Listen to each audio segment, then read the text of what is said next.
पाकिस्तान की वजारत इत्तलात व नशरियात ने सहाफ़ियों की बैन अल-अक़वामी तंजीम कमेटी टू प्रोटेक्ट जर्नलिस्ट के उस दावे की तरदीद की है कि पाकिस्तान के साबिक army chief general Qamar Javed Bajwa और उनके ख़ानदान के असासों पर खबर देने वाले सहाफ़ी अहमद नूरानी और उनकी मदद के इल्ज़ाम में शाहिद असलम को हिरासा किया जा रहा है।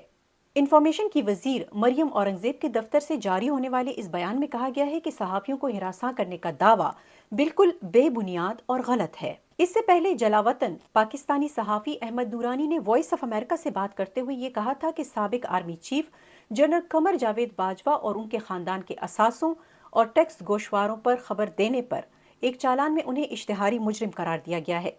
ये खबर 20 नवंबर 2022 को फैक्ट फोकस नामी वेबसाइट पर शाया की गई थी और इसी चालान में एक और सहाफ़ी और निजी नशरियाती इदारे बोल न्यूज़ के साबिक नुमाइंदे शाहिद असलम पर भी इल्ज़ाम लगाया गया कि उन्होंने टैक्स डेटा हासिल करने के लिए FBI के हुकाम को रिश्वत की पेशकश की थी। शाहिद असलम FIA पर तनकीदी रिपोर्टिंग करते रहे हैं और वो इस इल्ज़ाम की तरदीद कर चुके हैं। इसी हवाले से CPJ ने अपने एक रद्दअमल में कहा था कि साबिक आर्मी चीफ और उनके खानदान के टैक्स रिकॉर्ड पर रिपोर्टिंग करने के बाद सहाफ़ी अहमद नूरानी को पाकिस्तानी हुकाम की जानिब से निशाना बनाना आज़ादी सहाफ़त के लिए वाज़ेह धमकी और ख़तरा है। पाकिस्तान की वजारत इत्तलात व नशरियात की जानिब से जारी किए गए इस बयान में ये भी कहा गया है कि दोनों सहाफ़ियों को ज़ाती डेटा लीक करने के मुकदमात का सामना है और कानूनी कार्रवाई हरगिज़ हिरासा करने या डराने के तौर पर नहीं हो सकती या होनी चाहिए।